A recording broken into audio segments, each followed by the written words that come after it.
Hi ನನ್ನ ಮುದ್ದು ಕುಟುಂಬದವ್ರಿಗೆ ಬೆಳಗಿನ ನಮಸ್ಕಾರ. ಇವತ್ತಿನೊಂದು ಮಾಹಿತಿ ಏನಪ್ಪ ಅಂದ್ರೆ, ಅಕ್ಕ ತಲೆ ಬೋಳ್ ಆದ್ರೆ ಅಲ್ಲಿ ಹೊಸ ಕೂದಲು ಹುಟ್ಟದ ಅಂಥೇಳಿ ಸುಮಾರು ಜನ ಕಮೆಂಟ್ಸ್ ಮಾಡಿದ್ದೀರಿ.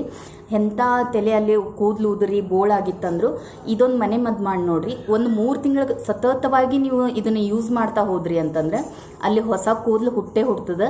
ಏನಪ್ಪ ಅಂತಂತಂದ್ರೆ, ನೀವು ಎಲ್ಲಿ ತಲೆ ಬೋಳಾಗಿರ್ತದ ಅಲ್ಲಿ ಒಂದು ಉಳ್ಳಾಗಡ್ಡಿ ತೊಗೊಂಡು ಅದನ್ನು ಹೆರೆದು ಅದ್ರ ರಸ ತೊಗೊಳ್ರಿ, ಅಲ್ಲೆಲ್ಲ ಹಚ್ಚಿರಿ. ಅದನ್ನು ಹಚ್ಚಿ 15 ನಿಮಿಷ ಬಿಟ್ಟಾದ ನಂತರ ರಾತ್ರಿನೇ ನೀವು ಒಂದಿಷ್ಟು ಮೆಂತೆಕಾಳನ್ನ ನೀರು ಒಳಗೆ ಹಾಕಿ ನೆನೆ ಹಾಕಬೇಕು. ಅದನ್ನು ಬೆಳಗ್ಗೆದ್ದು ಪೇಸ್ಟ್ ಮಾಡ್ಕೊಡ್ರಿ. ಅದು ನಿಮ್ಗೆ ಒಂದು ವಾರಕ್ಕೆ ಬರೋಷ್ಟು ಪೇಸ್ಟ್ ಮಾಡ್ಕೊಡ್ರಿ, ನಡೀತದೆ, ಅದೇನು ಕೆಡೋದಿಲ್ಲ.